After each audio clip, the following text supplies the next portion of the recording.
ओम सूर्यदेवाय नमः। रविवार के दिन सूर्यदेव की कृपा पाने के लिए सबसे उत्तम दिन माना गया है। इस दिन उनके मंत्रों का जाप और सूर्यदेव के समय अर्घ देना चाहिए। सूर्य प्रत्यक्ष देवता हैं, जिनका दर्शन पृथ्वी पर कहीं भी रहते हुए किया जा सकता है। सूर्यदेव अपने भक्तों के सभी कष्टों को दूर करने वाले हैं। आज की इस वीडियो में आप सभी सुनेंगे रविवार व्रत कथा।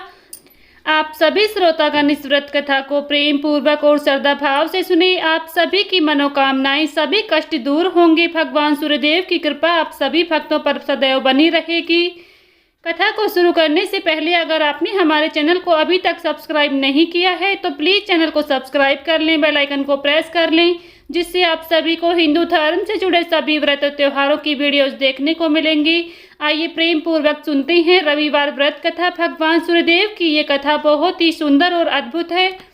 प्राचीन काल में एक बुढ़िया माई रहती थी। वह नियमित रूप से रविवार का व्रत करती थी। रविवार के दिन सूर्योदय से पहले उठकर बुढ़िया माई स्नान आदि से निवृत्त होकर आंगन को गोबर से लीपकर स्वच्छ करती और उसके बाद सूर्य भगवान की पूजा करते हुए रविवार व्रत कथा सुनकर सूर्य भगवान को भोग लगाकर दिन में एक समय भोजन करती। सूर्य भगवान की अनुकंपा से बुढ़िया को किसी प्रकार की कोई चिंता एवं कष्ट नहीं था। धीरे धीरे उसका घर धन धान्य से भर रहा था। उस बुढ़िया को सुखी होते देख उसकी पड़ोसन उससे जलने लगी। बुढ़िया ने कोई गाय नहीं पाल रखी थी, अतः वह अपनी पड़ोसन के आंगन में बंधी गाय का गोबर लाती थी। पड़ोसन ने कुछ सोचकर अपनी गाय को घर के भीतर बांध दिया। रविवार को गोबर न मिलने की वजह से बुढ़िया माई अपना आंगन नहीं लीप सकी। आंगन न लीप पाने के कारण उस दिन बुढ़िया माई ने सूर्य भगवान को ना तो भोग लगाया और न ही स्वयं भोजन किया। सूर्यास्त होने पर बुढ़िया माई भूखी प्यासी सो गई। प्रातःकाल सूर्योदय से पूर्व उस बुढ़िया की आंख खुली तो वह अपने घर के आंगन में सुंदर गाय और बछड़े को देखकर हैरान हो गई। गाय को आंगन में बांधकर उसने जल्दी से उसे हरा चारा डालकर खिलाया। पड़ोसन ने उस बुढ़िया के आंगन में बंधी सुंदर गाय और बछड़े को देखा तो वह उससे और अधिक जलने लगी। तभी गाय ने सोने का गोबर दिया। गोबर को देखते ही पड़ोसन की आंखें फट गई। पड़ोसन ने उस बुढ़िया को आसपास न पाकर तुरंत उस गोबर को उठाया और अपने घर ले गई तथा अपनी गाय का गोबर वहां रख आई। सोने के गोबर से पड़ोसन कुछ ही दिनों में धनवान हो गई थी।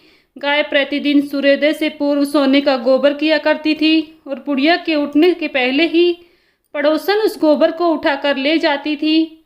बहुत दिनों तक बुढ़िया को सोने के गोबर के बारे में कुछ भी पता नहीं चला।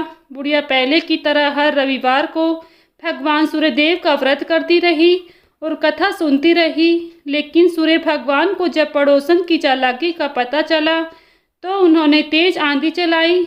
आंधी का प्रकोप देखकर बुढ़िया ने गाय को घर के भीतर बांध दिया। सुबह उठकर बुढ़िया ने सोने का गोबर देखा तो उसे बहुत आश्चर्य हुआ। उस दिन के बाद बुढ़िया माई ने गाय को घर के भीतर ही बांधना शुरू किया। सोने के गोबर से बुढ़िया कुछ ही दिनों में बहुत धनवान हो गई। उस बुढ़िया के धनी होने से पड़ोसन बुरी तरह से जल भुनकर राख हो गई और उसने अपने पति को समझा बुझाकर उसे नगर के राजा के पास भेज दिया। सुंदर गाय को देखकर राजा बहुत खुश हुआ। सुबह जब राजा ने सोने का गोबर देखा तो उसके आश्चर्य का ठिकाना न रहा।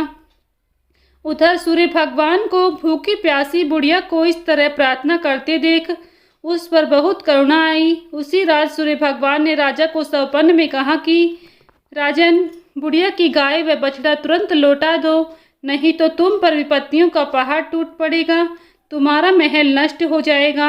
सूर्य भगवान के सौपन से बुरी तरह से भयभीत राजा ने प्रातःकाल उठते ही गाय और बछड़ा बुढ़िया माई को लौटा दिया। राजा ने बहुत सारा धन देकर बुढ़िया से अपनी गलती के लिए क्षमा मांगी। राजा ने पड़ोसन और उसके पति को उनकी इस दुष्टता के कारण दंड दिया।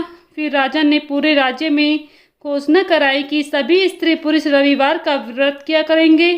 रविवार का व्रत करने से सभी लोगों के घर धन धान्य से भर गए। रास्ते में चारों ओर खुशहाली छा गई। स्त्री पुरुष सुखी जीवन यापन करने लगे तथा सभी लोगों के शारीरिक कष्ट भी दूर हो गए थे। प्रेम से बोलिए भगवान सूर्यदेव की जय।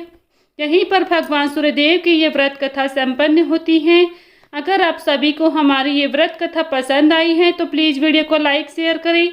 चैनल पर नए हैं तो चैनल को सब्सक्राइब करना ना भूलें, बेल आइकन को प्रेस कर लें, जिससे आप सभी को हिंदू धर्म से जुड़े सभी व्रत और त्योहारों की वीडियोस देखने को मिलेंगी। मिलती हूँ नेक्स्ट वीडियो में, तब तक के लिए सभी को राधे राधे, जय श्री कृष्णा।